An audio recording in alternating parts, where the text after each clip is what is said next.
acerca de este grupo son gram negativas. Entonces vamos a ver qué pasa con Haemophilus y a qué tipo de procesos infecciosos está asociado y cómo nosotros podemos ir viendo qué especies son las que generan una cantidad importante de enfermedades y a qué edades, porque también es algo importante las edades en esta bacteria. Bueno, entonces, comenzando, vamos a ver que Haemophilus, nuevamente, la parte de las familias, voy a sacar mi pen, a la parte de las familias, bueno, el dominio son bacterias, ¿no? Alpilium es Protobacteriae, la clase es Gamma Protobacteriae y la familia que es hacia la familia de las pasterelas. De antes se consideraba que era una pasterela y ahora ya se sabe que es un género independiente que es Haemophilus.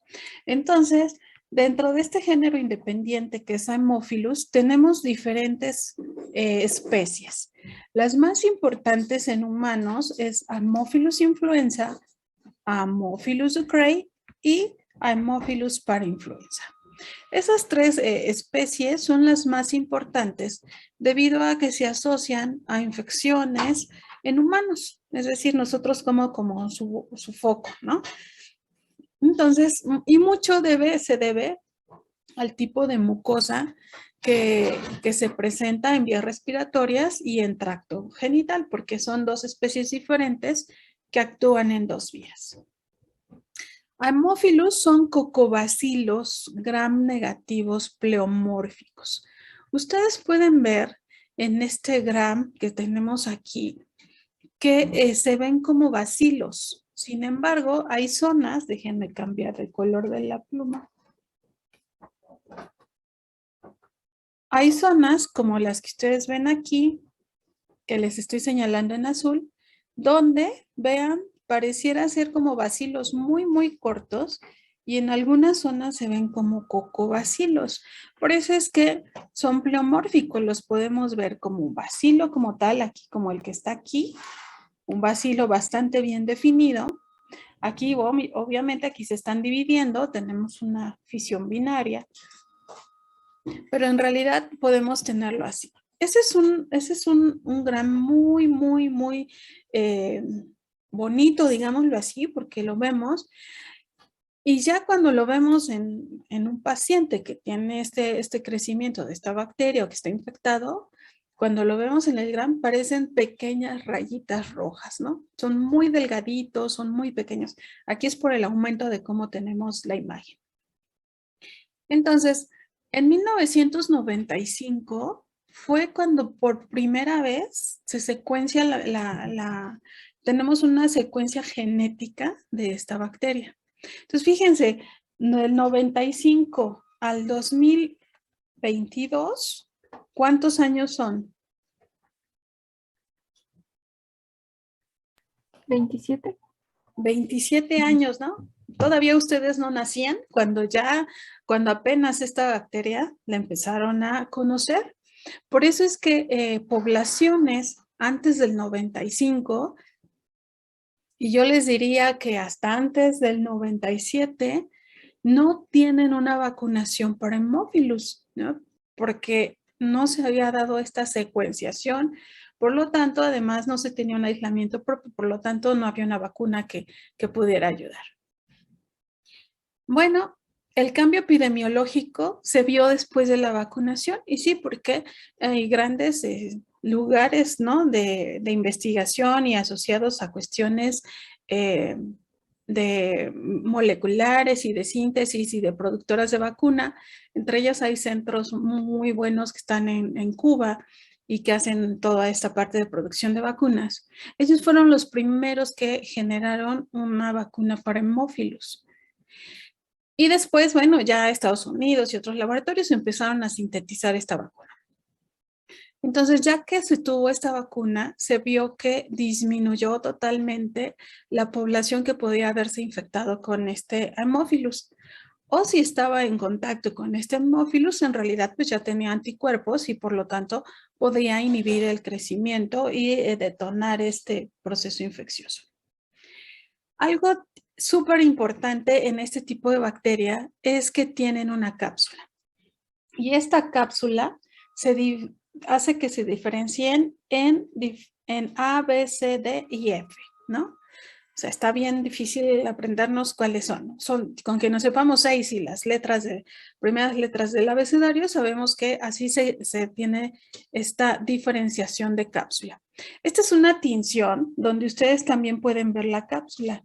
Por ejemplo, ustedes pueden ver en este que estoy punteando que lo que nos está señalando es la presencia de cápsula. Entonces vean cómo no se tiñe una zona, como que se ve como una zona más limpia, y esa zona más limpia es por la tinción y que me está evidenciando la parte de la cápsula. Entonces es algo importante porque recuerden que la cápsula es uno de los factores que me ayuda a inhibir la parte de la fagocitosis, ¿no?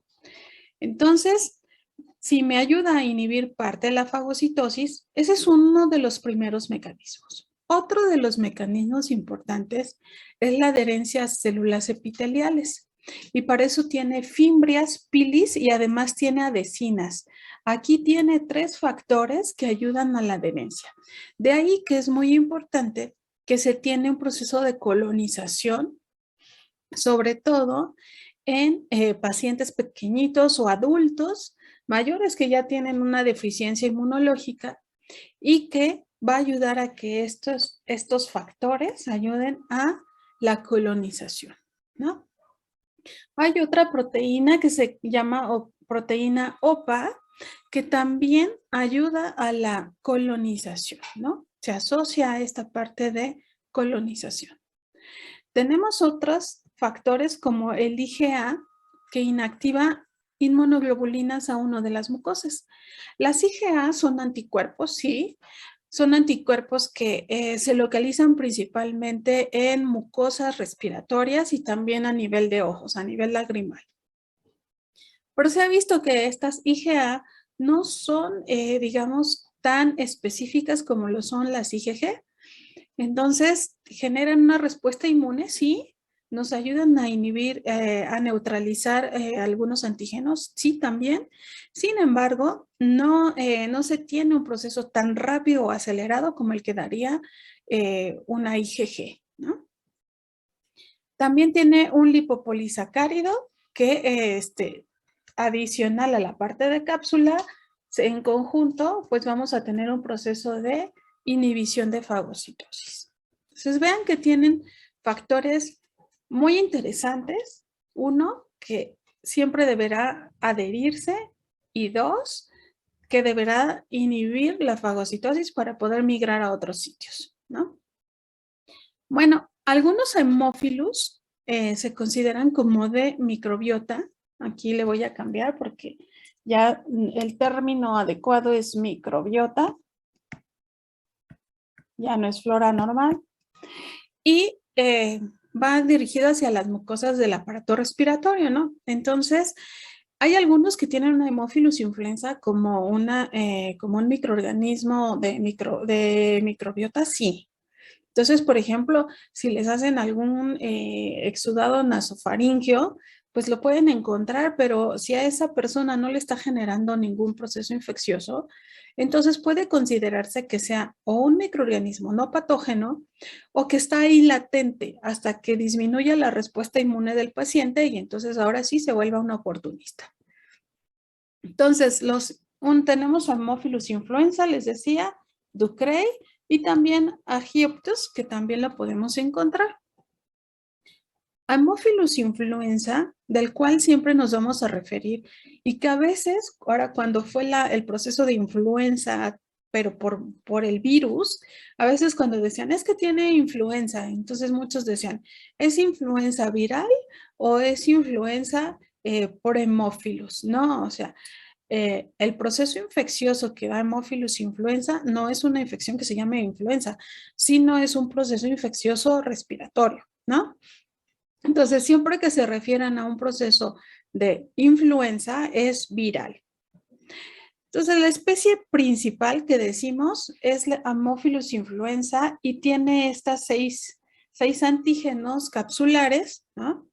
Y que el más importante en humanos es el B. Por eso es que hay una vacuna que está enfocada a este serotipo, ¿no?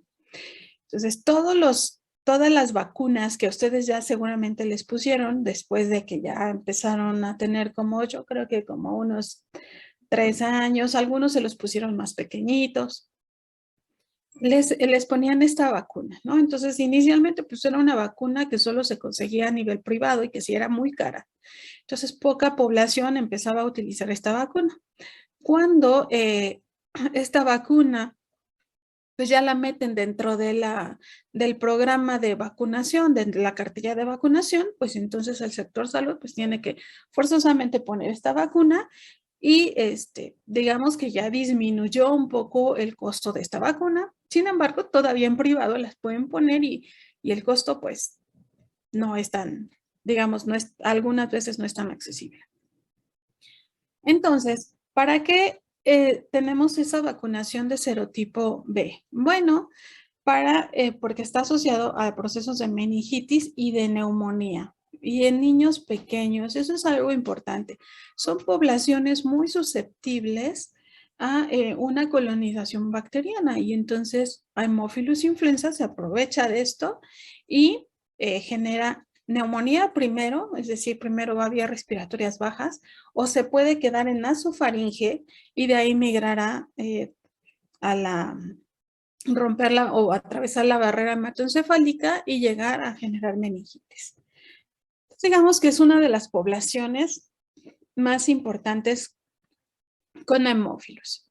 Si nosotros observamos la estructura química de cada uno de los serogrupos, vean cómo tienen estructuras químicas diferentes.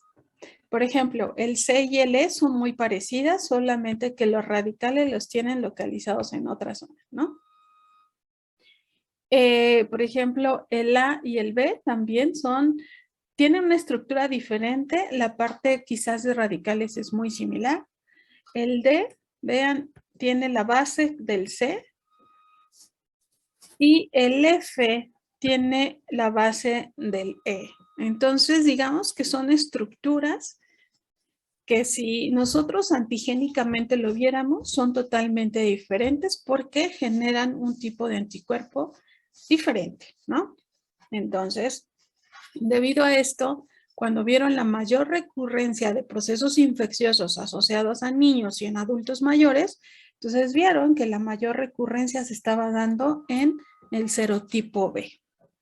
Entonces, siempre que hablemos de cuál es el microorganismo o cuál es la especie más patógena de Haemophilus, tenemos que decir Haemophilus influenza tipo B. Cuando tenemos otro proceso infeccioso, pero no son tipo B, se ha visto que el proceso infeccioso es más leve, ¿no? Y no se asocia a meningitis, sino solamente a colonización y les digo, puede ser o no una microbiota. ¿Cuáles son los factores de riesgo que pueden llevar a que alguien se infecte por Haemophilus influenza? Uno, todos los factores ambientales. Estos factores ambientales, uno, pues son guarderías. ¿Por qué las guarderías? Porque tenemos una concentración de niños. Los niños en las guarderías, ahora ya, pero antes no, usan cubrebocas. Antes no, y comían, hay algunos que comen en la guardería, y que, bueno, al final del día, pues tienen una comunicación con otros niños que podrían estar infectados. Y para algunos puede ser, les digo, microbiota y para otros puede transformarse en un patógeno oportunista. Cuando hay familias numerosas, ¿por qué? Porque cuando hay familias numerosas se asocia a que el pequeñito, ¿no? Que es menor a 5 años, pues se infectó, ¿no? Entonces aquí tenemos, digamos, el primero. Para esta familia, bueno, pues entonces aquí está el papá, ¿no? Acá está la mamá. Probablemente tenga otros hermanos o hermanas de diferentes edades, pero él es el más pequeño. Entonces, imagínense que también en esta casa vive el abuelito o la abuelita, y entonces esto me genera que tenga mayor cantidad de familiares en casa. ¿Esto a qué se asocia? A que, por ejemplo, si este pequeño empieza con un proceso infeccioso, ¿no? Aquí, y infecta a un adulto, este adulto puede infectar a un pequeño o puede irse la infección hacia acá, luego va hacia acá, luego va hacia acá y luego va hacia acá. Y entonces la bacteria ya pasó por diferentes personas y al final del día puede regresar nuevamente a infectar al pequeño, pero ya pasó por un tratamiento de antibiótico, por otro tratamiento de antibiótico, por otro tratamiento, porque nunca o regularmente no todos se infectan al mismo tiempo. Cuando se infectan al mismo tiempo, digamos, tienen un tratamiento de antibióticos y esto va a generar, obviamente, que se erradique, digamos así, la bacteria. Pero sí, es con esta secuenciación de que uno termina de enfermarse, luego otro, luego va al otro, se recupera uno y entonces nuevamente pasaría por esta nueva ruta, ¿no? A lo mejor ahora viene la ruta así, o a lo mejor no empieza de aquí, sino empieza de acá y empezamos a tener otra ruta. Y esto me genera, obviamente, siempre estar, tener una contaminación. Denme un segundito, chicos.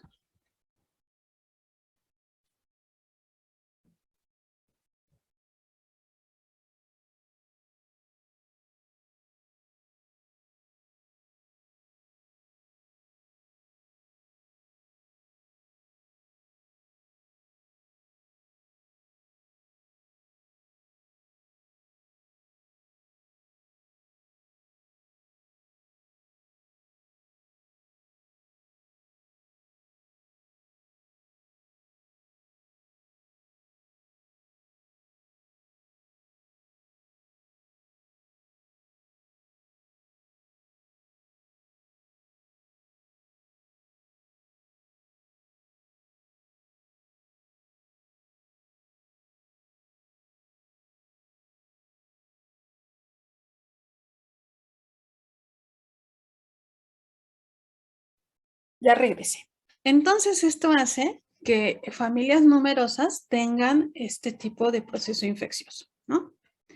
Grupos cerrados, a grupos cerrados se refiere cuando, por ejemplo, ahora tenemos un equipo en el cual estamos trabajando, ¿no? Entonces, trabajamos a veces hasta en mismas oficinas, ¿no? O sea, cuando tenemos una oficina, eso es clásico de un grupo cerrado.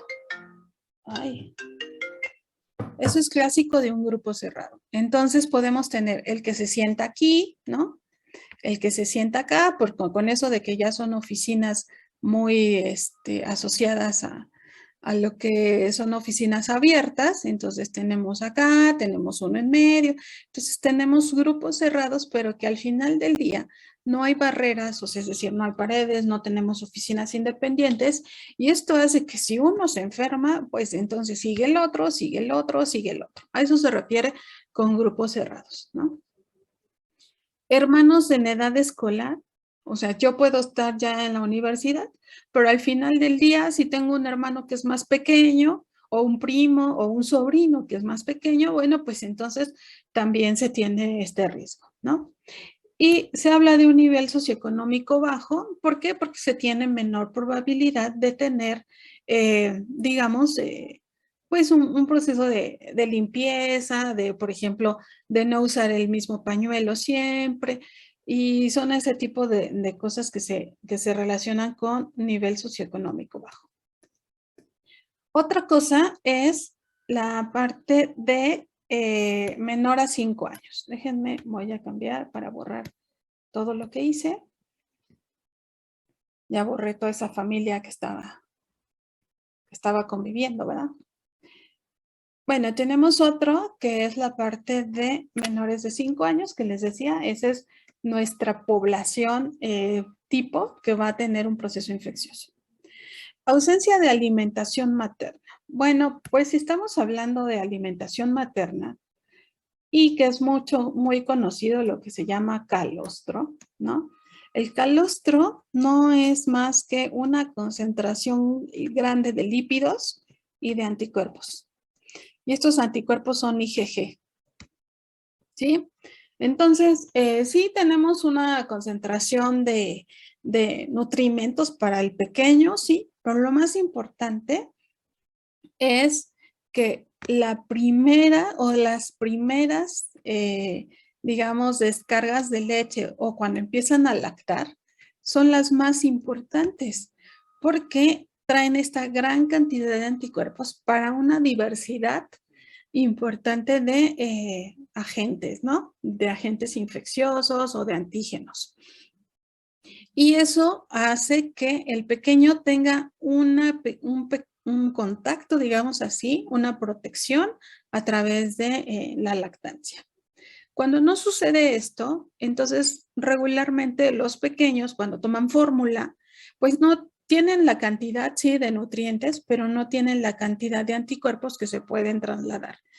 Y a eso se debe que tenga una susceptibilidad, es que sea más fácil de que si a lo mejor hay 3 niños en la guardería, a 2 les dieron leche materna y a 1 no le dieron leche materna, lo más seguro es que al que no le dieron leche materna tenga más infecciones de vías respiratorias.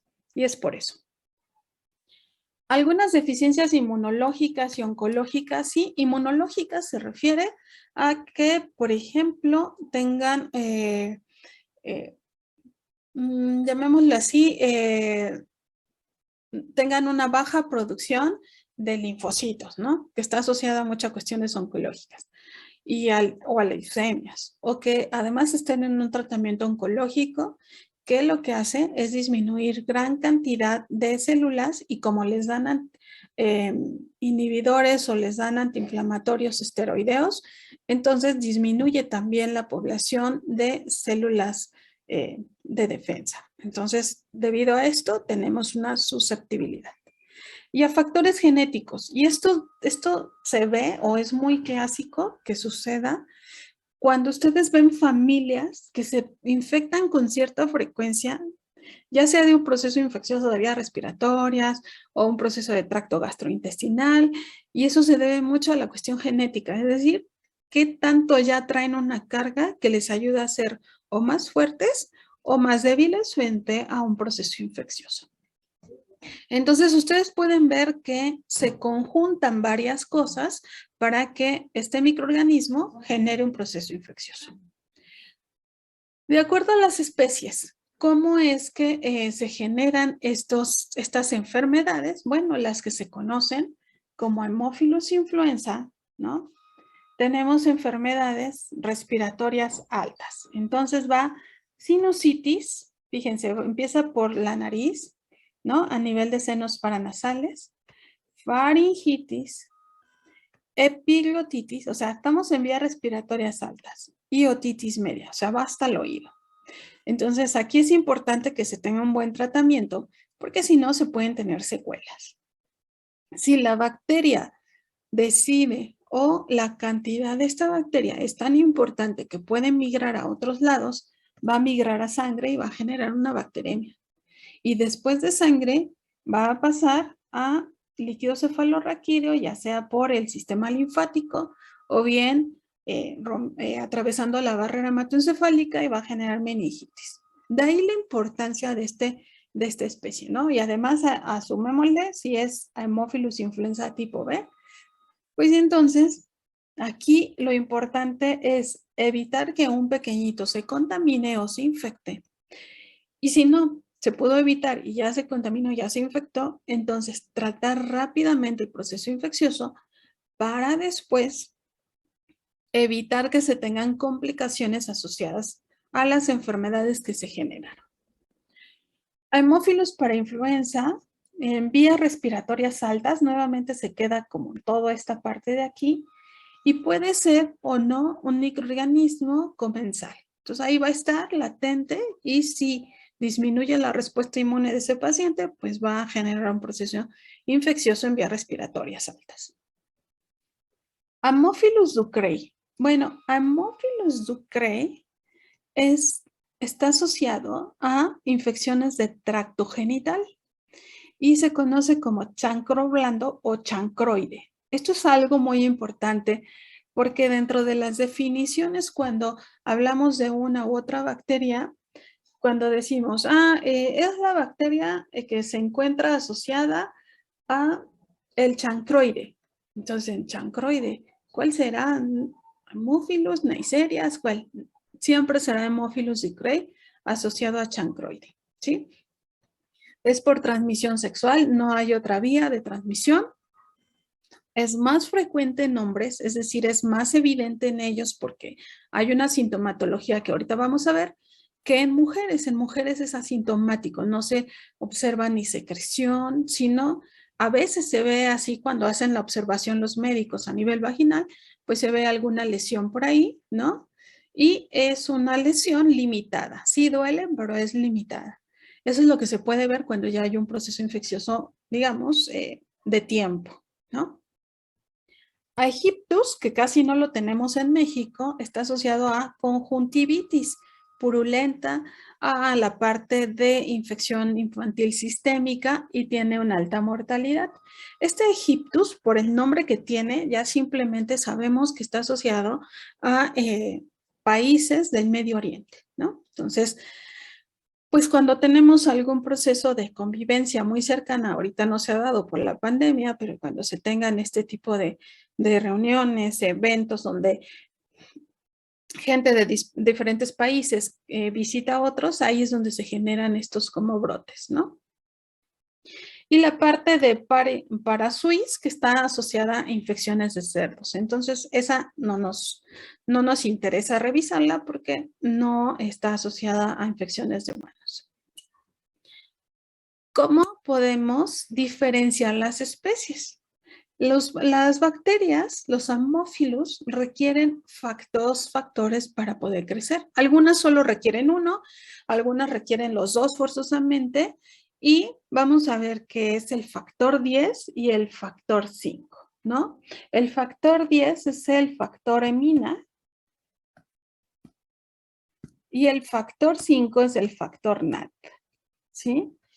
Entonces son dos factores que requieren y que estos dos factores lo que nos ayudan es a que crezcan estos microorganismos. Ustedes pueden darse cuenta que Haemophilus influenza necesita los dos factores. Entonces necesitamos tener un medio de cultivo que me ayude a que este microorganismo crezca. No necesita atmósfera de CO2 y no genera hemólisis en sangre. Haemophilus para influenza, vean, requiere solamente el factor NAT, el factor 5. Si nos vamos a Ducreyi, que es la tercera especie que es de importancia clínica, vemos que necesita el factor 10, pero no el factor 5. Entonces es la forma, esta es de las primeras pruebas que se corren para poder identificar qué tipo de Haemophilus es. Ducreyi, vean, requiere una atmósfera parcial de CO2 y sí hace una hemólisis, ¿sí? Entonces, a partir de estas formas podemos ir viendo qué es lo que requiere. Entonces, si requiere hemina, ¿dónde está la hemina? En los glóbulos rojos. Entonces, por eso es que genera un proceso de bacteremia. Entonces, vean que Haemophilus, por eso decíamos, genera bacteremia, porque necesita este factor de hemina, lo encuentra perfecto en glóbulos rojos y además requiere el factor 10, que es el NAT. El NAT lo tenemos como mecanismos, ¿no?, intracelulares. Entonces, por eso es que al inhibir fagocitosis, una vez que infecta a esta célula, pues se va a apropiar del NAT de la célula para poder mantenerse vivo. Entonces son dos de los factores importantes de esta bacteria. Haemophilus como tal significa amante de la sangre, ¿no? Viene desde una palabra griega que es asociada a amante de la sangre. Y amante de la sangre, ¿por qué? Porque seguramente ese Haemophilus que identificaron requería este factor 10 que es hemina. Son bacilos, ya los vimos, gram negativos, pleomórficos, son inmóviles, ¿no? Lo que le ayuda, ya dijimos, es la cápsula y la factor de adhesinas, pilis y fimbrias.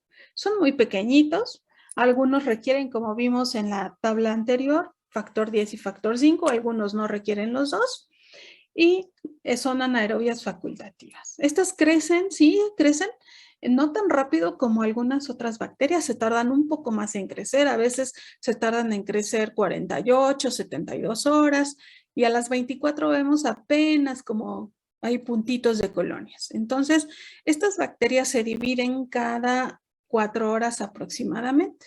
A diferencia de, por ejemplo, una E. coli, que se divide cada 20 minutos. Entonces, por eso es que tardan un poco más en crecer. Decíamos, hay otros que quieren el factor 5, que es el factor NAT. Y bueno, entonces eso ayuda a diferenciarlos. Los medios de cultivo que utilizamos es agar sangre. El agar sangre, ¿qué factor me proporciona? A ver, chicos, ¿qué factor me proporciona? ¿El de molicina? La hemina. ¿Y el agar chocolate qué creen que me proporciona?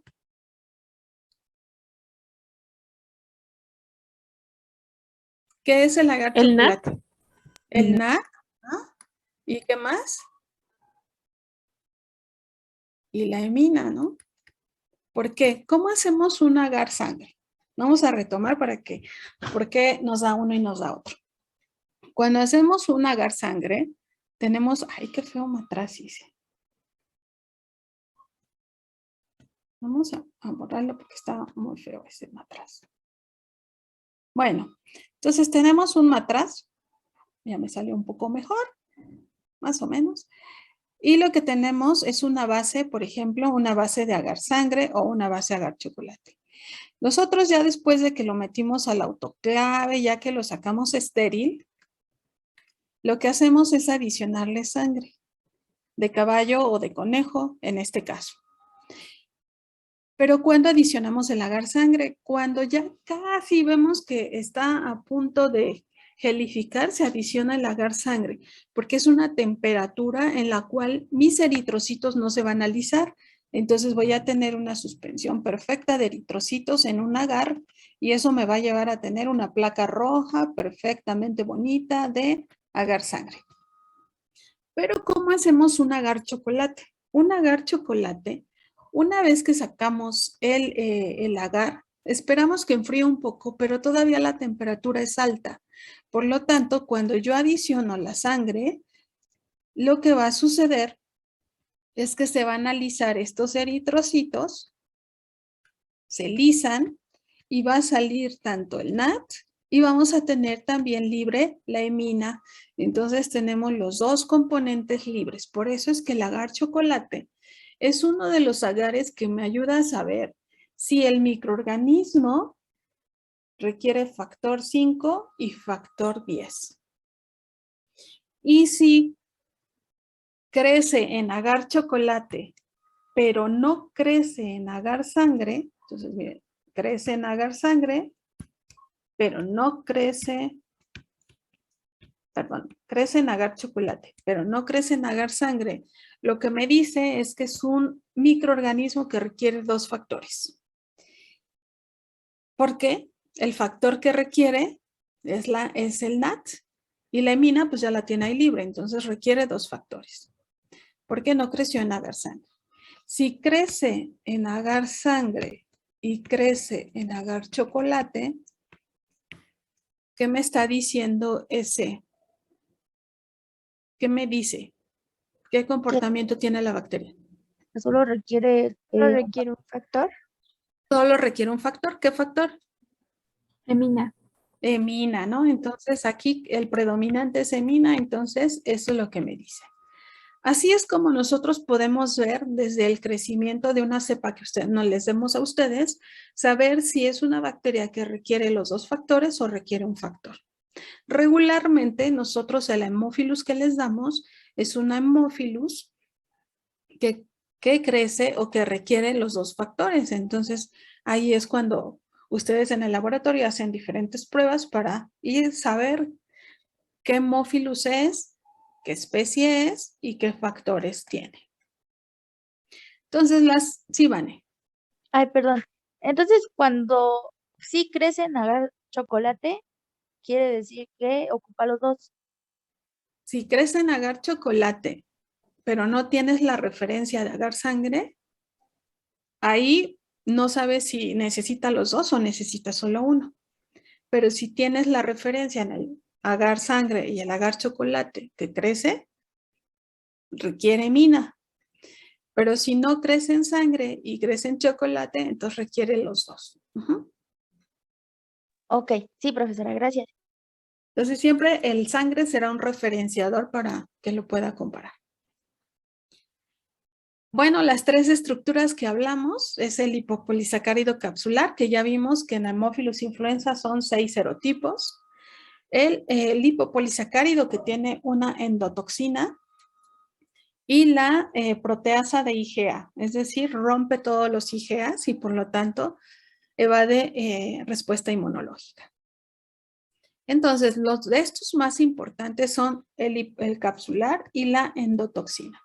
¿Por qué? Porque además, ya una vez que se tienen estos, facilitan la adhesión a las membranas o a las mucosas. Esta es una imagen de que hay cepas que son capsuladas y cepas que son acapsuladas, es decir, no tienen cápsula.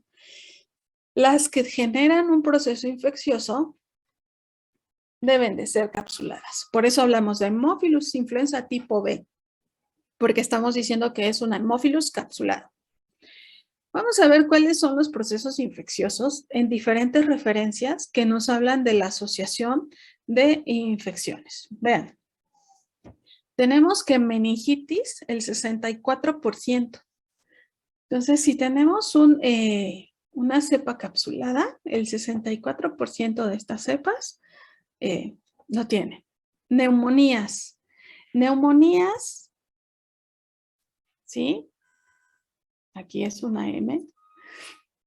Neumonías y osteomelitis, todo lo que es a otros órganos, donde migra a otros órganos, vean que es el 8%. Entonces, no es tan importante en neumonías, pero sí en meningitis.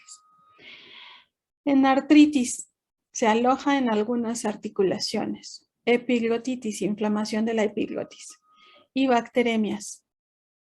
Entonces, lo que me está diciendo que esta es una bacteria que si tengo un alto riesgo de generar neumonías y de generar una meningitis, lo que voy a tener es un paciente que si no trato rápidamente va a tener secuelas neurológicas. Es algo importante a considerar porque en los pequeños, imagínense en pequeñitos que tengan este proceso infeccioso, fácilmente pueden tener un proceso de neumonías. Esta otra imagen lo que nos dice es cómo hay algunos que se asocian a conjuntivitis, ¿no? Como está aquí alocado en sinusitis, que es de las más importantes por la migración, celulitis. Celulitis, recuerden que es un proceso de daño en la piel, o sea, no son las celulitis de acumulación de grasa, sino celulitis es destrucción de tejido o de piel, a eso se refiere. Y entonces puede estar en piel o puede estar en sangre. Otitis media, pues se va al oído y entonces genera un proceso inflamatorio y de ahí migra esta bacteria. Epiglotitis, ya vimos que inflamación de epiglotis y que puede generar o no en algunos pacientes por el proceso inflamatorio como esta falta de respirar, no pueden respirar. Entonces, bueno, les tienen que dar un tratamiento o a veces les ponen una cánula, a veces cuando ya es muy complicado les hacen una traqueostomía, pero eso ya es muy complicado. Neumonías o bronquitis cuando ya baja este microorganismo a vías respiratorias bajas, aunque hemos visto que recuerden que las neumonías no son tan asociadas a Haemophilus influenza, sí a Streptococcus pneumoniae, pero no tanto a Haemophilus influenza. En el caso de que se quede en localización ya sea en hueso o en articulaciones, genera artritis. Entonces, las principales zonas donde se genera este dolor son rodillas y codos, ¿no? Que son las zonas de mayor movilidad de articulaciones o a veces en los tobillos. Pero ya es una consecuencia. Las no capsuladas, estas generan problemas infecciosos, pero no son tan críticos, ¿sí? O sea, lo que generan es una respuesta inflamatoria. ¿Por qué? Al no tener cápsula, lo que hacen es que llegan los linfocitos, llegan los macrófagos, los destruyen, exponen factores antiinfecciones de este microorganismo y entonces para nuestro organismo hay un proceso inflamatorio, tenemos que ir. Entonces migran todas las células de defensa. Entonces por eso es que se asocia solo a una respuesta inflamatoria. Bronquitis, bueno, vean, bronquitis solamente es el proceso inflamatorio de los bronquios, ¿no? Otitis media, bueno, se va directamente al oído, recuerden, sinusitis en senos paranasales. Y entonces por eso es que hay personas que tienen una cantidad impresionante de recurrencia de procesos infecciosos que llevan a tener una complicación importante, ¿no? Entonces dejan de respirar adecuadamente, siempre hay una congestión de senos paranasales. Si esta sinusitis evoluciona, dejan de percibir olores.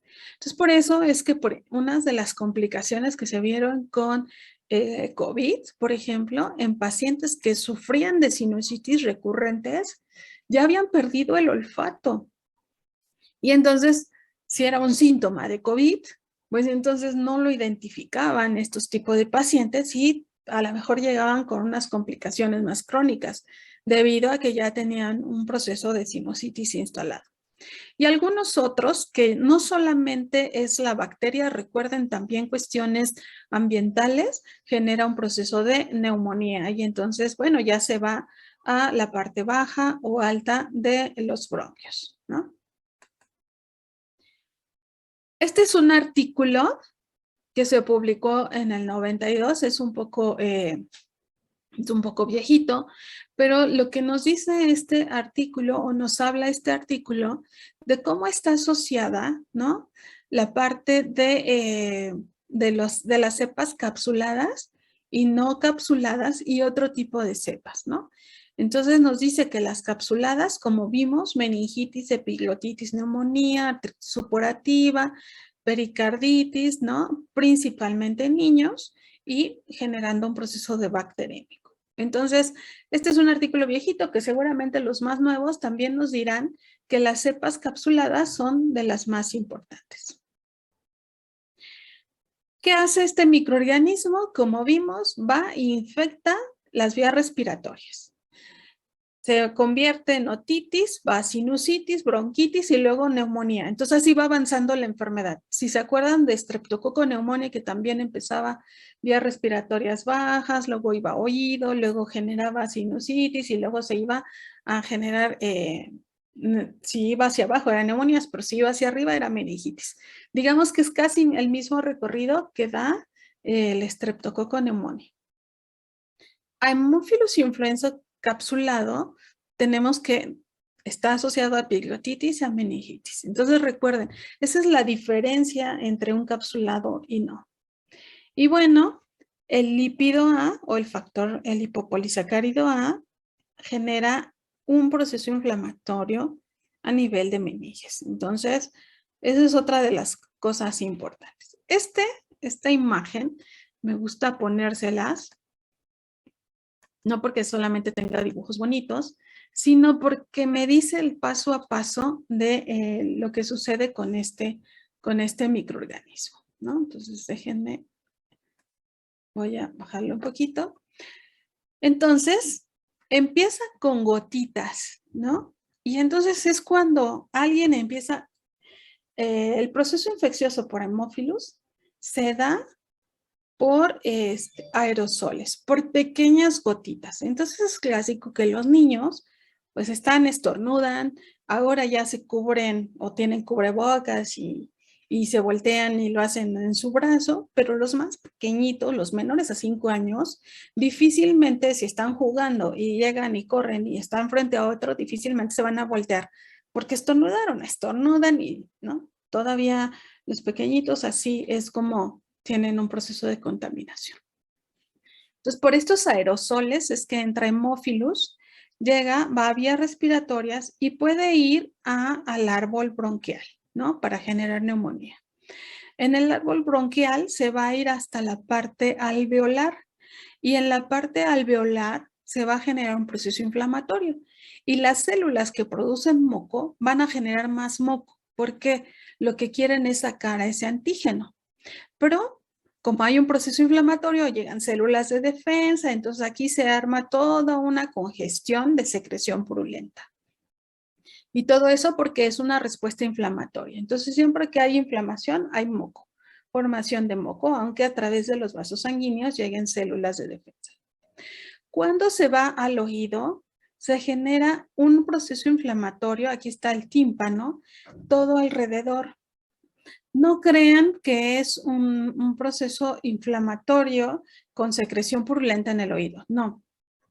El proceso inflamatorio se da todo alrededor y cuando se empieza a generar esta parte de adhesión es cuando se empieza a generar un proceso ahí de un poco de secreción, pero en realidad digamos que se aloca muy bien en la parte del tímpano.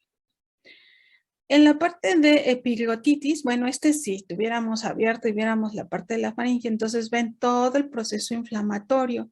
Y les decía, estos ya son cuestiones muy graves, donde obviamente pues al paciente no le tienen una revisión o no están en constante observación del pequeño y puede pasar y llegar a eso, a ese proceso inflamatorio donde empieza a sentir falta de aire, pero no es porque tenga falta de aire, sino porque el proceso inflamatorio se cierra. Hace que se cierre la epiglotitis. Bueno, ¿qué pasa con la epidemiología? Ya dijimos que menores de 5 años y meningitis, en especial meningitis, se asocia a la prevalencia en niños menores de 2 años. O sea, todo lo que es las vías respiratorias es menor a 5, pero en meningitis en niños es a menores a 2 años, ¿no? Ya vimos que cuando hay familias numerosas o cuando el niño va a guarderías, tenemos una alta incidencia. ¿Qué pasa cuando hay una meningitis? Lo que les decía, las secuelas es lo más importante. Porque estas secuelas son del 50% de casos de no tener tratamientos adecuados. Es decir, no están dando un antibiótico que realmente está ayudando a este paciente. Otro tipo de secuelas que se pueden tener es la disminución de la capacidad auditiva. Desarrollo tardío del lenguaje. ¿Por qué? Porque está afectando la epiglotitis, está generando un proceso inflamatorio y recuerden que está muy cerca de la zona de las cuerdas bucales. Retraso mental se da por consecuencia de la meningitis. Recuerden que la meningitis, vamos a hacer un dibujito. Entonces, este es el cerebro, ¿no? Tenemos el cráneo y tenemos después del cerebro, tenemos aquí las 3 membranas, que son las meninges. La aracnoides, vía madre y dura madre. Entonces, son 3 membranas que tenemos recubriendo a nuestro cerebro. Estas 3 membranas lo que hacen es dar cobertura al cerebro para que haya una buena circulación del líquido cefalorraquídeo. Entonces, tenemos aquí el líquido cefalorraquídeo, que lo que hace es como generar el efecto de amortiguar, ¿sí? Entonces, evita que las meninges toquen y que el cerebro choque con el cráneo, si no nos estaríamos desmayando a cada ratito, ¿no? Como a los boxeadores cuando los noquean. Lo que pasa es que estas membranas tocan directamente el cráneo, se libera, se quita de aquí o se desplaza el líquido y por lo tanto nos genera este proceso inflamatorio. Y a esos pacientes o a estas personas les genera un estar noqueadas, o sea, pierden la conciencia. Ahora bien, ¿por qué hablamos de retraso mental? Fíjense, cuando estamos hablando de esta bacteria va, uno, está circulando en líquido cefalorraquídeo, dos, está generando un proceso de bacteremia, si no, no podría llegar al líquido cefalorraquídeo. Y aquí se está generando un proceso inflamatorio tal que lo que está generando es compresión sobre el cerebro, nada más por el puro proceso inflamatorio. Y entonces al comprimir la parte del cerebro, generar esta inflamación que puede ser o no controlada en algún tiempo, o si no se han dado cuenta y sigue este proceso inflamatorio, entonces puede dañar algunas terminales nerviosas que pueden estar asociadas a cualquier cosa, al lenguaje, a la motricidad, a la parte intelectual, ¿no? Y esto genera un retraso mental. ¿Y qué pasa en otros? Pues da convulsiones. ¿Por qué? Pues les digo, es como si nos quedan de repente, alteran el sistema nervioso central y genera convulsiones como mecanismo de defensa ante este proceso que se está dando a nivel neuronal. Entonces vean que es una bacteria importante para la edad de estos pequeñitos. ¿Hasta aquí hay alguna pregunta?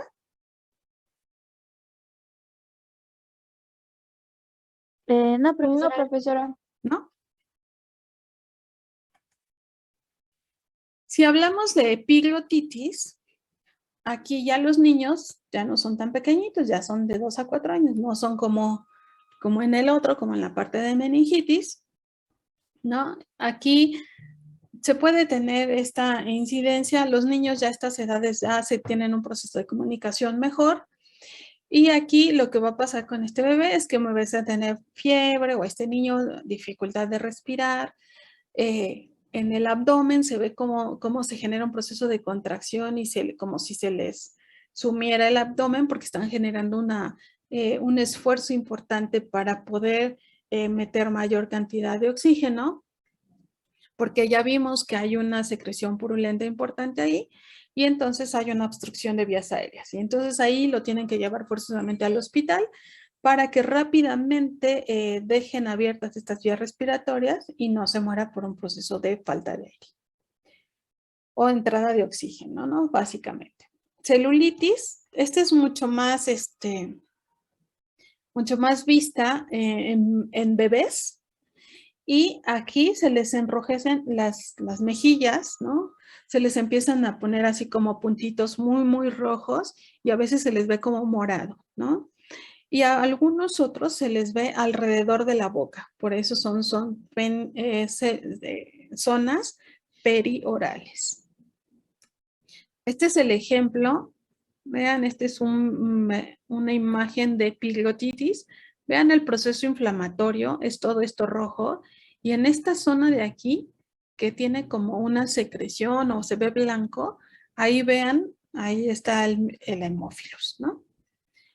En los niños con celulitis, vean cómo se ve que este microorganismo está generando un proceso inflamatorio que es enrojecimiento, pero además ya se está viendo con esta textura azulada.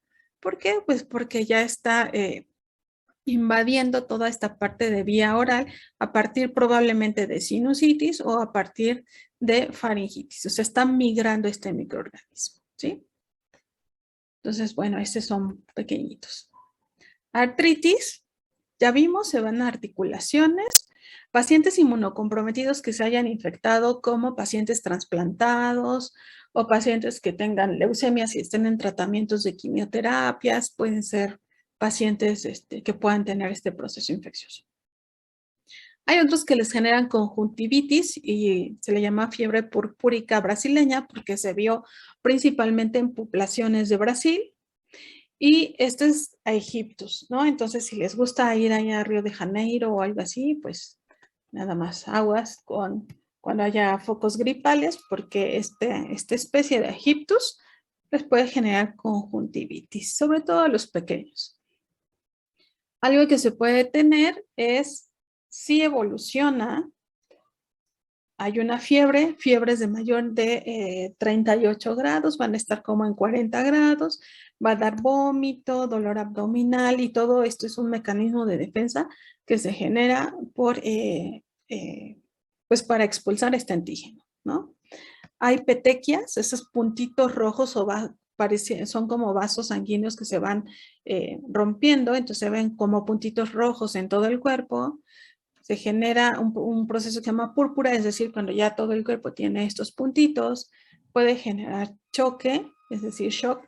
¿Por qué? Por la fiebre y puede causar la muerte, ¿no? Entonces es una especie que no la tenemos en México como un prototipo infeccioso, pero que sí hay que considerar si está en otro país. Sobre todo cuando se visitan algunos países así, hay que considerar que existen pues procesos infecciosos que pueden llevarnos a contagiarnos. Nuevamente, por aerosoles, ya vimos que celulitis como se ve en la cara, ¿no? Cómo se va diseminando. Si se disemina, tenemos una bacteremia. Si se queda aquí en epiglotis, si se queda en neumonía, si se va a las articulaciones, algunos pueden llegar hasta corazón porque está circulando y me genera una enfermedad pues invasiva, ¿no?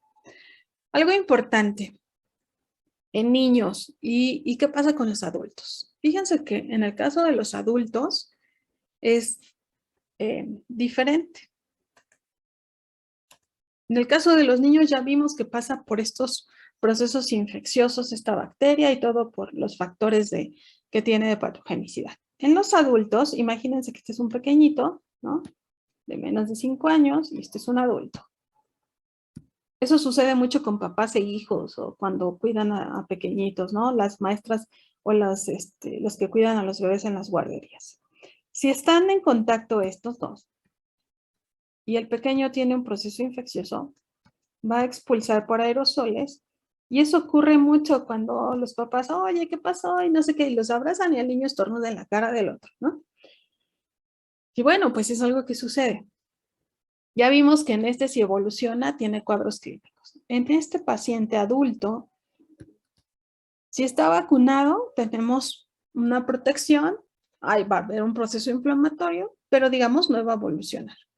Pero ¿qué pasa en el adulto? En los senos paranasales se va a alojar esta bacteria. Entonces va a estar aquí. Algo que le va a pasar a esta persona, lo que le va a pasar es primero, antes que nada, dolor de cabeza. Porque al tener una congestión en senos paranasales, el dolor de cabeza es frontal. No es me duele todo, no es me duele acá atrás, es frontal. Es algo muy característico de Haemophilus influenza cuando se contaminan los adultos. Luego, ¿qué sucede a este paciente? Bueno, este paciente pues puede que vaya y va a epiglotitis o a neumonía, que regularmente se queda en vías respiratorias altas. Y lo que hace es un moco purulento amarillo. Amarillo y pegajoso. Entonces el paciente, aunque se limpie y trate de expulsar esa secreción que tiene congestiva y que sabe que la tiene ahí, por más que hace, no se expulsa porque es demasiado pegajoso. Cuando empiezan el tratamiento con antibióticos, disminuye este dolor de cabeza porque se empieza a liberar este moco, es decir, ya se empieza a despegar de la mucosa de vías respiratorias y entonces, al disminuir el proceso inflamatorio, entonces ya es más fácil que salga ese moco. Entonces estos pacientes cuando se limpian, ahora sí que se limpian y sale esa secreción, ese moco es muy pegajoso, o sea, podrían hacer esto y se sigue teniendo ese moco, ¿no? Eso es lo que regularmente a los adultos les pasa. A los niños, por supuesto, son a los que tienen una mayor complicación. Entonces, si ustedes en su casa tienen a un sobrino, a un hermano y se llega a infectar por hemófilos, que ya se ha disminuido porque ya los vacunan, a ustedes van a tener una sintomatología así. Entonces dan un tratamiento con cefalosporinas y ya, están perfectos ustedes. O los papás de esos pequeñitos. La colonización de mucosas del tracto respiratorio. Bueno, ya vimos que por adhesinas y proteasas. Puede haber estar como portador a nivel faríngeo. Entonces, por lo tanto, son no capsuladas, la mayoría de las cepas, muy pocas son capsuladas, y hay producción de anticuerpos. Entonces, aquí se tiene una producción de anticuerpos como IgGs. Si esta va a invadir, es decir, si no es alguien que está portando, entonces la cápsula inhibe fagocitosis. Y el grupo B es el que tenemos un proceso de infección, y el lipopolisacárido está asociado a fiebres y a vasculitis, es decir, un proceso inflamatorio a nivel de endotelio. Vean entonces que si cuando nosotros hacemos una tinción para ver si tiene cápsula, por eso son importantes las tinciones para identificar si es capsulado o no, porque de ahí me va a decir qué tan patógeno es ese microorganismo, ¿no? Entonces, a ustedes les va a decir cuando les demos esta caja con agar sangre, si yo se las doy en agar sangre, pues entonces les estoy dando una cepa que puede ser probablemente no capsulada y que solo requiera el factor 5. Si yo les doy esta cepa en un agar chocolate, seguramente es una cepa que requiere los 2 factores y que probablemente sea una cepa capsulada. Entonces, desde ahí, cuando ustedes reciben este tipo de bacterias que nosotros les damos, van a ir pensando, ah, mira, si me la dieron en agar chocolate, probablemente requiera 2 factores. Ah, me la dieron a mí en agar sangre. Ah, entonces es una cepa que no requiere los 2 factores. Sí, Diana. Creo que alzó la mano, Diana. Sí. Sí, entonces Haemophilus es hemolítico. Algunas especies, pero influenza no es hemolítico. Ok, gracias. Mira, por ejemplo, me voy a regresar. A ver, espérenme tantito. Déjenme regresar.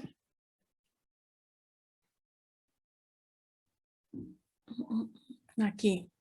Aquí es donde vimos, mira, las que son hemolíticas son Ducrey, que puede ser variable, hemolíticos y parahemolíticos, pero Haemophilus influenza no genera hemólisis. ¿Sí? Sí, gracias. De nada. Ok.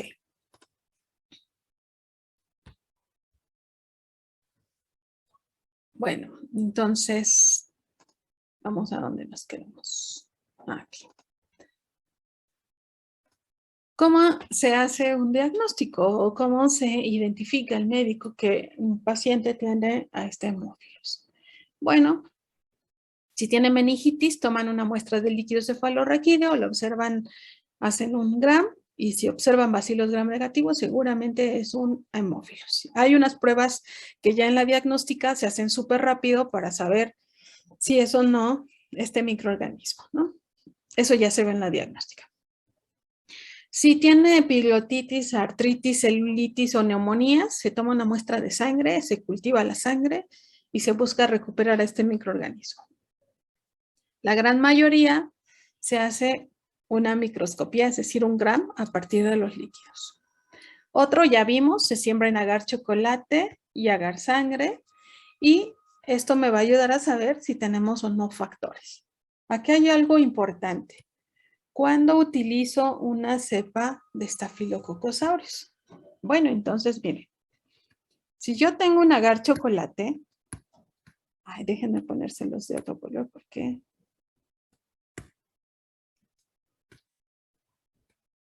nomás voy a ponerlo azul, pero debería de ser café. Bueno, si tengo un agar chocolate, recuerden, aquí tengo el factor 5 y el factor 10. Y si tengo un agar sangre,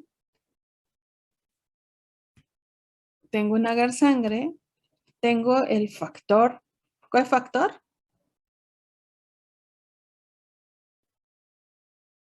10. El factor 10. Ok. Pero si yo quiero que este agar sangre me sirva para que me crezca uno que necesita factor 5, lo que voy a hacer es poner una cepa de Staphylococcus aureus. Y entonces coloco una cepa beta-lisina, que así se conocen, beta-lisina, que lo que me va a generar o ayudar a producir es NAT. Entonces, coloco esta cepa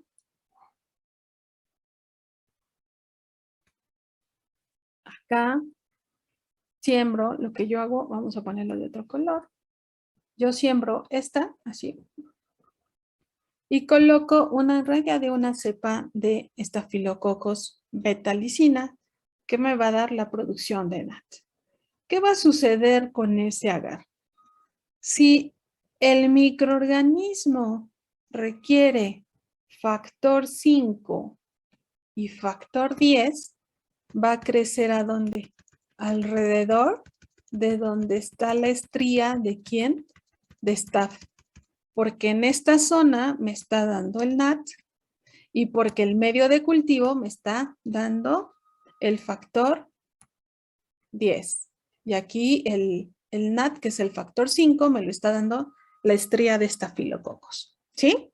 Entonces, si yo no cuento con un agar chocolate, pero tengo un agar sangre y tengo un estafilococos beta-lisina, hago esto y puedo evidenciarlo así. ¿Sí quedó clara esta explicación? Sí, profesora. ¿Sí? ¿Qué pasa si yo tengo este agar sangre, ¿no? Le pongo la cepa del Staph beta-lisina, ¿no? Y resulta que la bacteria crece por aquí.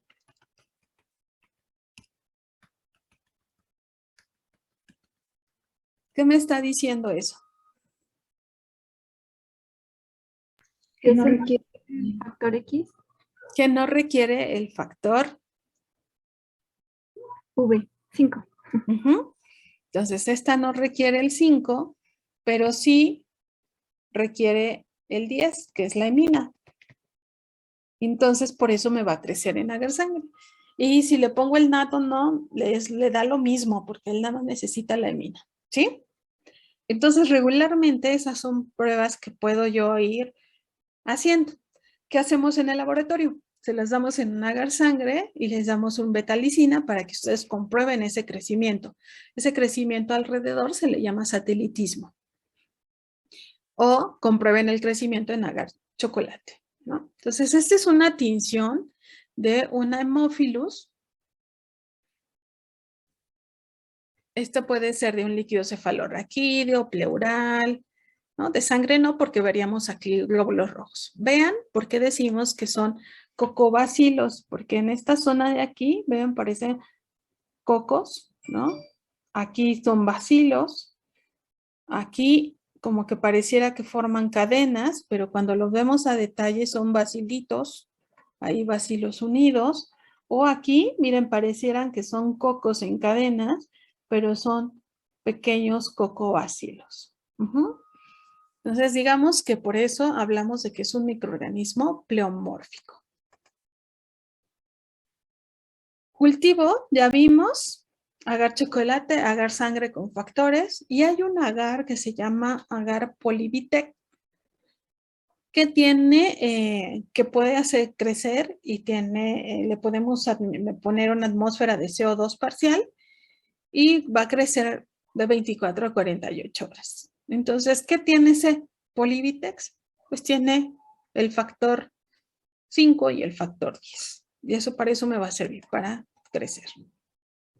Entonces, la identificación se hace también por los factores. Otra cosa, también se hace la susceptibilidad a antibióticos, porque estas bacterias producen lo que se conoce como beta-lactamasa. ¿Saben qué es una beta-lactamasa? No. ¿No? A ver, pongan ahí en todos si sí o si no. ¿Cuántos no y cuántos sí? Es un grupo de antibióticos, ¿no? El grupo de las beta-lactamasas. Es una,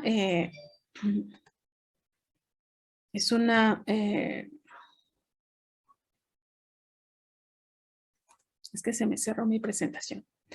Es una enzima que produce la bacteria y que inhibe la acción de los antibióticos. Se los voy a meter nada más un slide blanco para poderles explicar y ahorita les proyecto.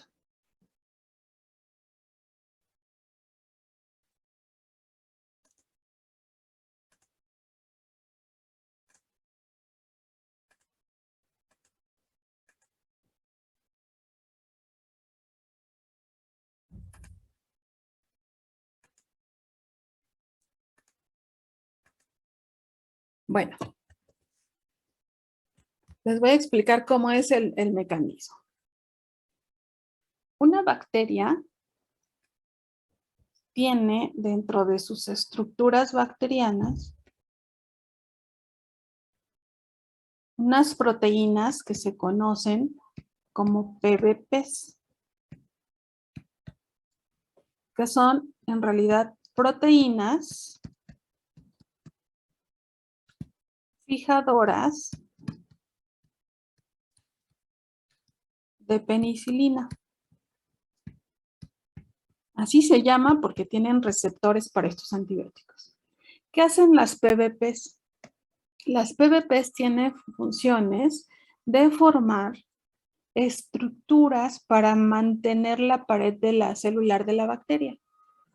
Entonces hacen unas, imagínense que hacen los ladrillos, unas hacen los ladrillos, como cuando queremos remodelar o mantener muy bonita nuestra casa.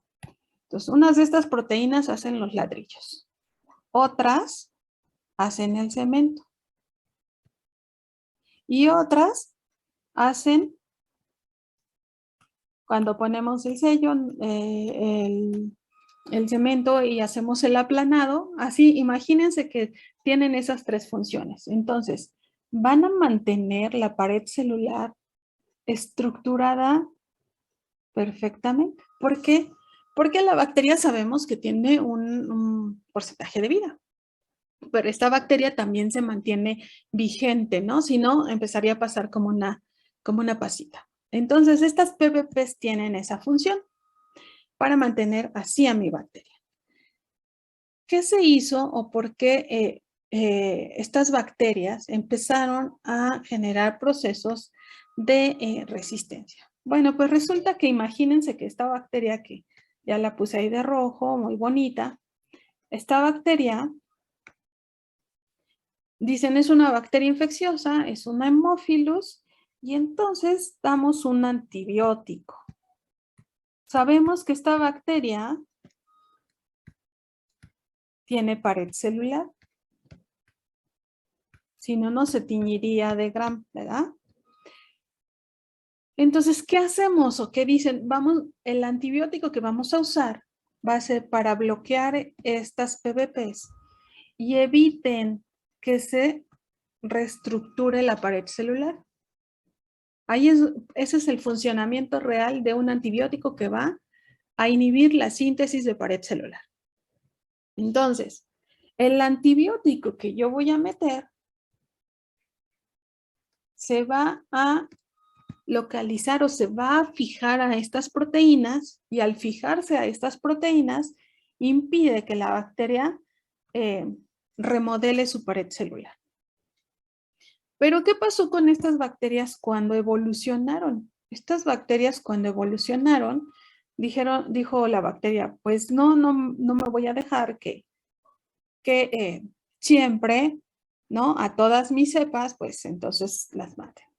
¿Eso qué pasó? Que hubo algo que se le llama sensibilización. Imagínense que estas bacterias, estas que estoy poniendo aquí, son todas las bacterias que estaban circulantes. Y resulta ser que con el antibiótico, como actuó en la pared celular de algunas de ellas, pues mataron a estas. Pero se quedaron tres, se quedaron tres. ¿Qué pasa cuando, sí me siguen viendo? Creo que me salí, ¿verdad? Sí, ya no se ve, profesora. Ok, sí, es que me salí, creo que de la pantalla. Entonces, ¿qué va a pasar con estas que quedaron ahí? Esas que quedaron ahí ya se sensibilizaron. Son bacterias que resistieron al crecimiento, a enfrentarse a un antibiótico. Muchas de esas bacterias obtuvieron material genético de otras bacterias que se conocen, cuando lo obtienen de otras bacterias, se le conoce como plásmido. Son material genético circulante. Creo que de los plásmidos sí han escuchado. Entonces, tienen su material genético, que recuerden que anda ahí nadando. Y también esta bacteria, vamos a poner, tienen las PBPs. Pues resulta ser que estas bacterias ya tienen un plásmido que produce una enzima que rompe el anillo beta-lactámico. ¿De quién? De los antibióticos. Y por eso es que conocemos a los grupos como beta-lactámicos y no beta-lactámicos. El beta-lactámico más conocido es la penicilina. Más o menos tiene una estructura así, más algún radical. Entonces, el anillo, ¿no? El anillo que protege, digamos, esta es la zona que se fija aquí a las PBPs. Entonces, ¿qué hace esta bacteria? Esta bacteria hace una enzima que rompe el anillo beta-lactámico y por lo tanto inactiva el antibiótico. Entonces, el antibiótico, cuando sucede esto, es incapaz de fijarse ¿a dónde? A las PBPs, porque ya perdió la estructura que le podía ayudar a fijarse a las PBPs. Entonces, esta enzima se llama beta-lactamasa, ¿no? Rompe el anillo beta-lactámico de ese antibiótico que tiene esa estructura celular. ¿Sí quedó claro hasta aquí? Sí. ¿Sí? Bueno, estas bacterias tienen beta-lactamasas no que rompen solo la penicilina, sino rompen otros antibióticos que tienen una base de anillo beta-lactámico.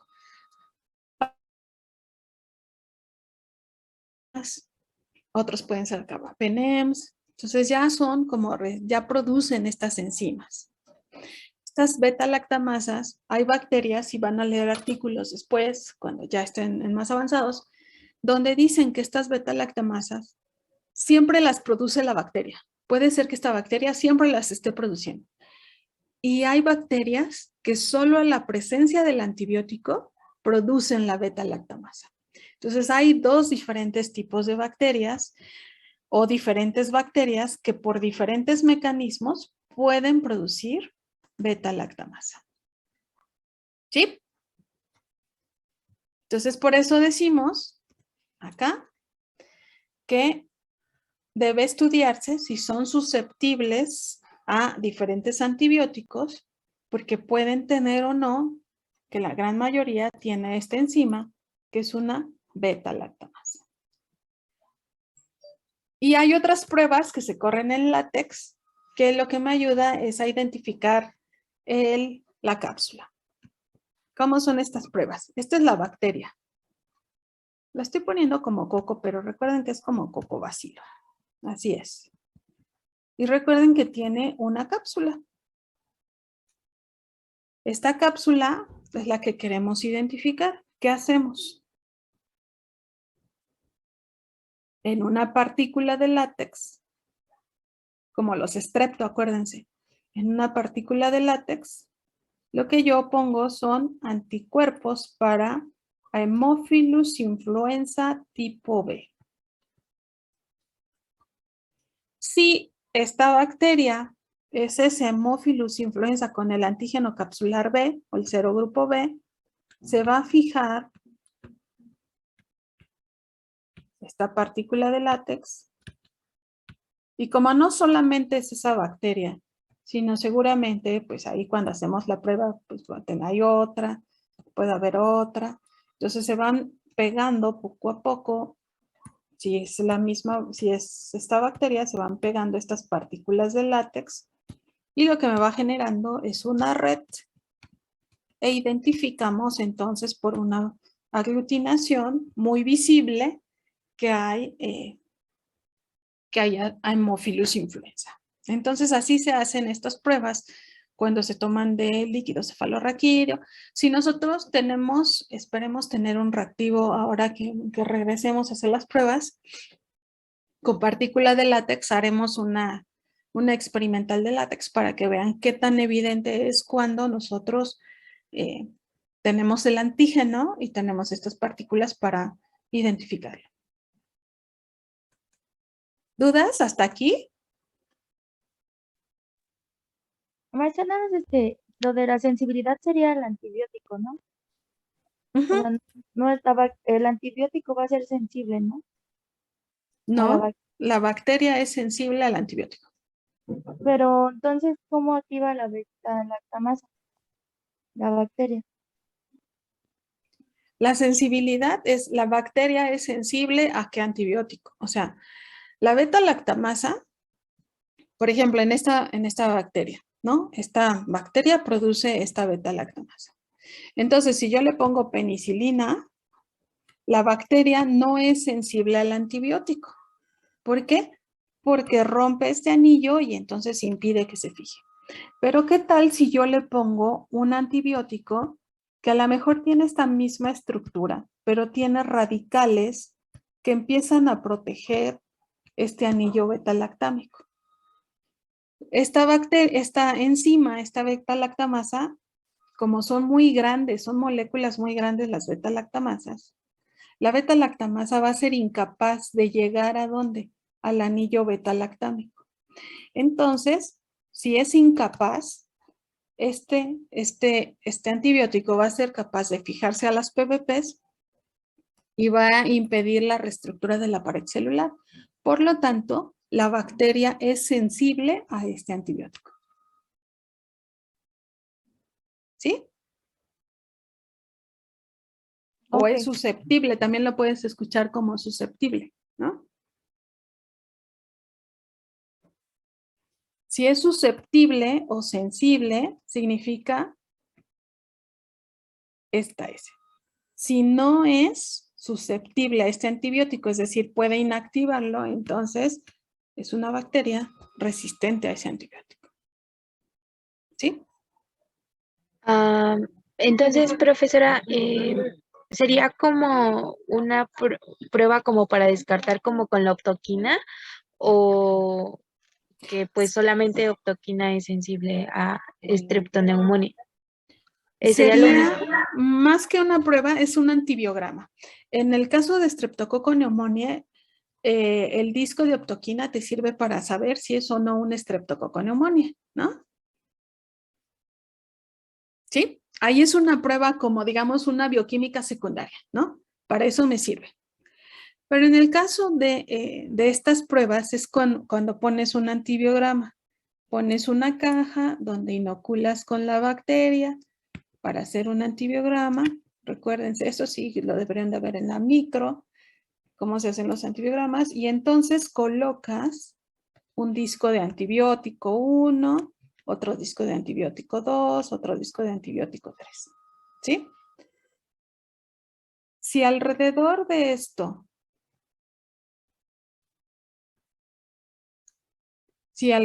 déjenme hacer, es que borró todo.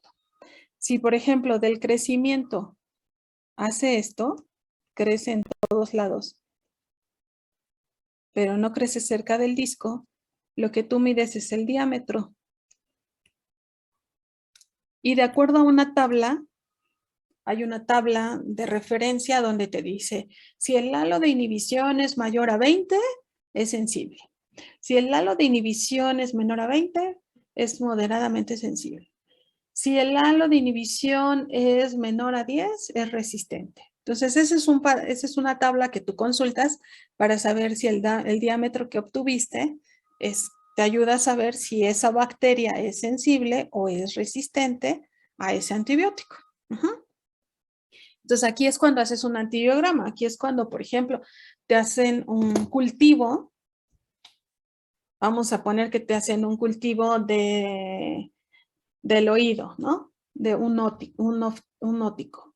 Y entonces te resulta que aíslan un hemófilus y entonces quieren saber si este hemófilus es productor o no de beta-lactamasa. Entonces hacen un antibiograma, hacen eso que te digo, pero ponen discos de antibióticos diferentes. Ponen el disco de penicilina, ponen el disco de una cefalosporina, ponen el disco de algún otro compuesto. Si es resistente la bacteria al antibiótico, vamos a poner aquí que este es el de penicilina, ¿no? Si la bacteria no hace ningún halo de inhibición, lo que me está diciendo es que es resistente a penicilina, la bacteria. Pero si hay un halo de inhibición que corresponde a lo que dice mi patrón de referencia, entonces me está diciendo que esta bacteria es sensible a ese antibiótico. ¿Sí? ¿Vamos bien hasta ahí? Sí. ¿Sí? Sí, Hay antibióticos que son como marcadores que me dicen si esa bacteria es beta-lactamasa, produce beta-lactamasas. Entonces, es una cefalosporina que se utiliza para identificar si esa bacteria es o no productora de beta-lactamasa. Se llama ceftazidima. Pero bueno, aquí lo importante es que ustedes comprendan que a partir de tener plásmidos se genera una enzima que es beta-lactamasa que rompe el anillo beta-lactámico y por lo tanto al romper el anillo beta-lactámico no puede generar el efecto que debería de generar el antibiótico y la bacteria sigue estando intacta porque sigue reestructurando su pared celular. Pero si a esta bacteria, aunque produzca beta-lactamasa, esta bacteria, cuando la ponemos en contacto con otro antibiótico que se puede proteger más y puede llegar perfectamente a estas PBPs, va a inhibir el efecto de estas PBPs, por lo tanto no va a haber una reestructura de la pared celular. Entonces la bacteria sería resistente a penicilina, porque no le hace ningún efecto la penicilina, y susceptible a ese otro antibiótico que podemos haber utilizado. ¿Sí? Sí. Ok. Si hay dudas, nos detenemos. Es algo importante es que les quede claro qué pasa con los antibióticos. En relación al crecimiento. El crecimiento, ya vimos, factor 10 o 5. Hay quienes solamente requieren 10. ¿Por qué? Porque son capaces de sintetizar otros componentes que los ayudan a tener, estabilizar o a crecer. Hay otros que requieren solo el 5, ¿no? Y no necesitan ningún otro complemento, como ya lo vimos en el ejercicio de las imágenes de los medios. Porque el agar chocolate pues me da los dos grupos, tanto la hemina como el NAT. Hay diferentes sistemas digamos, en el mercado, de microbiología, donde tienen unos discos, así, y este disco es el factor X y este otro disco es el factor 10. Y entonces lo que hacemos nosotros es sembrar a la bacteria en un medio de cultivo, ponemos estos discos y ya vemos cómo lo hicimos con el staph. Vemos si crece alrededor de pues ya sabemos que utiliza el factor 10. Si crece alrededor de decimos necesita el factor 5. Pero si crece este microorganismo en medio de estos dos discos, ¿qué me dice?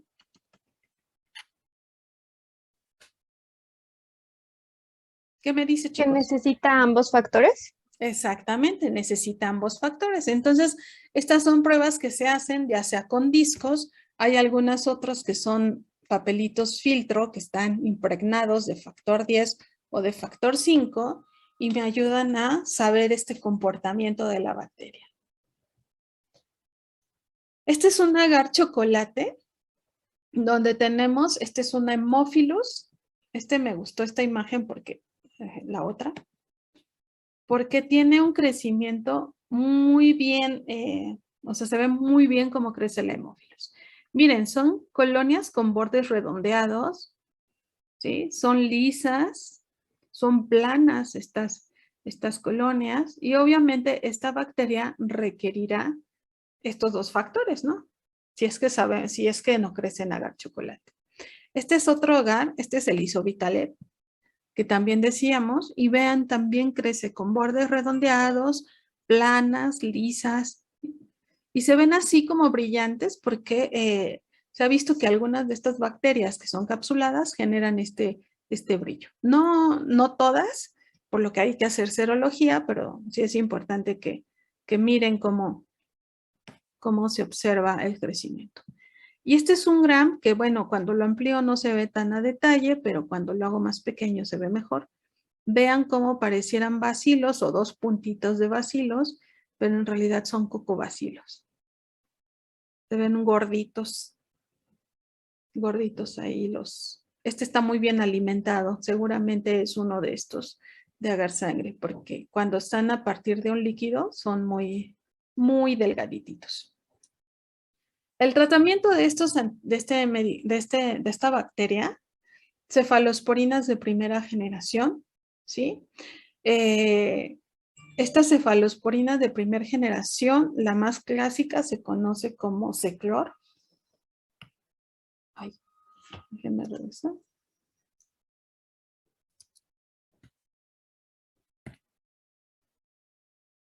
Se conoce como Ceclor. Es una cefalosporina de primera generación. Hay algunas otras más, pero digamos son las de mayor uso. Beta-lactámicos inhibidores de beta-lactamasa, como, y esta es muy clásica, ampicilina, sulbactam, mejor conocida como Augmentin, ¿sí? Esa es una de las marcas, pero son, digamos, de las más conocidas.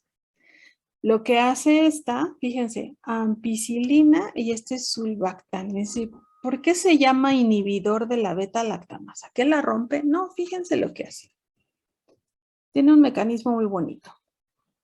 Si nos da tiempo con el semestre, les voy a dar una plática de antibióticos. Esta es la bacteria. Recuerden que tienen sus PBPs aquí, que son las que reestructuran la pared celular. Entonces, recuerden que esta bacteria tiene un plásmido que produce una enzima muy grande que rompe a las bacterias, ¿sí? Yo lo que tengo aquí es un componente que es una ampicilina. La ampicilina tiene un radical, me parece que es como aquí. Y este radical, pues impide que llegue a la beta-lactamasa. Pero vean qué grande es la beta-lactamasa. Entonces, esta fácilmente podría llegar por aquí y romperlo. Pero para esto, esta fórmula tiene un sulbactam, que es como el hermano gemelo, casi el mellizo, digámoslo así, de la ampicilina.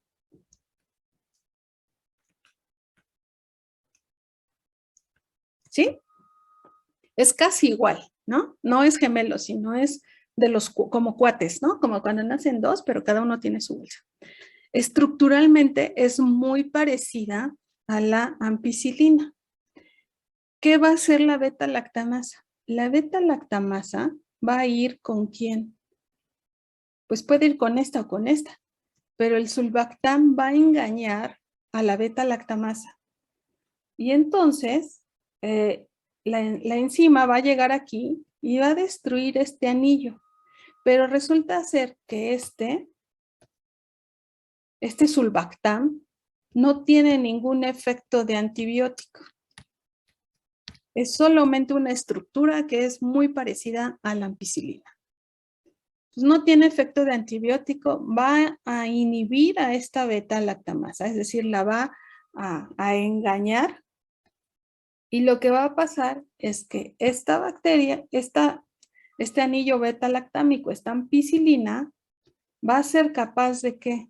De llegar y fijarse a estas PBPs. Por lo tanto, si llega y se fija, no hay reestructura de la pared celular y la bacteria va a morir. ¿Sí?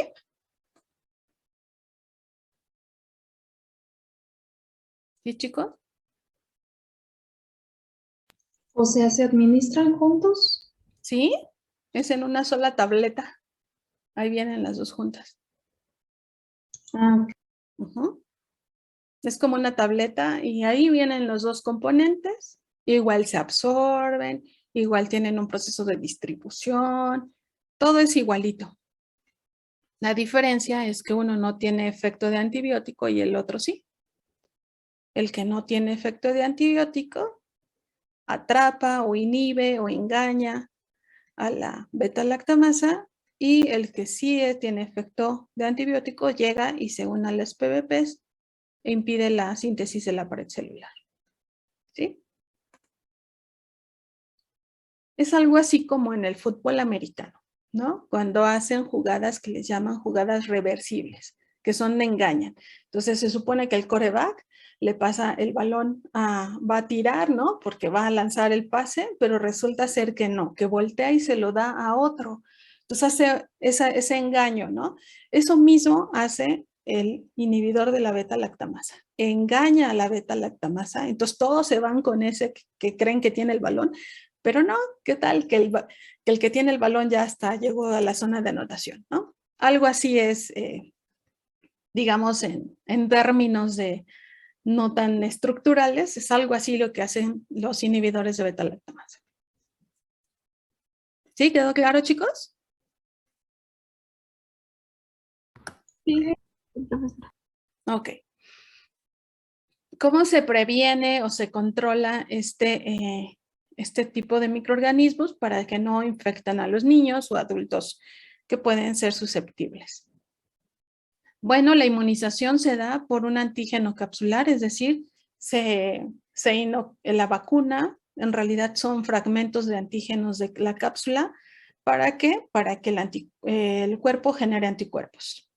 Otra es que se puede hacer una inmunización, ¿no? Con anticuerpos y así entonces generar nuevamente un proceso de generación, le llamamos inmunización pasiva, porque entonces lo que se genera es que ya tienen anticuerpos circulantes, entonces ya no tiene que producirlo nuestro organismo. Esa es la pasiva. Y si, bueno, ya una de las personas de la familia está infectada por hemófilus, un niño o el hermano o qué sé yo, los demás, y es hemófilus influenza tipo B, los demás deben de tomar como profiláctico rifampicina para evitar lo que sucede cuando les puse el dibujito de toda la familia, ¿no? Para evitar que vaya de uno a otro, a otro, a otro y luego regrese. Entonces, si nosotros damos una profilaxis a los familiares y a quien está enfermo le damos el antibiótico correspondiente, entonces así evitamos que se genere después un proceso de resistencia de este microorganismo, ¿no? Y así evitamos que se infecten todos. Entonces, esta es la imagen de la vacuna. Glaxo produce la vacuna, es uno de los productores, no es el único. Y así viene hemófilus influenza tipo B, ¿no? Vacuna HIV. A veces cuando veían esto, HIV, decían, ay, es para pacientes con SIDA. No, este es HIV, pero la B es la B de bueno, porque es hemófilus influenza tipo B. Y entonces este en realidad es un purificado, ¿no? De capsular, que bueno, se hace igual como una vacuna, ¿no? Se aplica y se deja activar. Después de 2 semanas, seguramente esta pequeñita ya empezaría a generar producción de anticuerpos, porque es una inmunización activa. ¿Vamos bien hasta aquí? A ver, vamos a hacer un repaso en el chat. Características del Gram de Haemophilus influenza.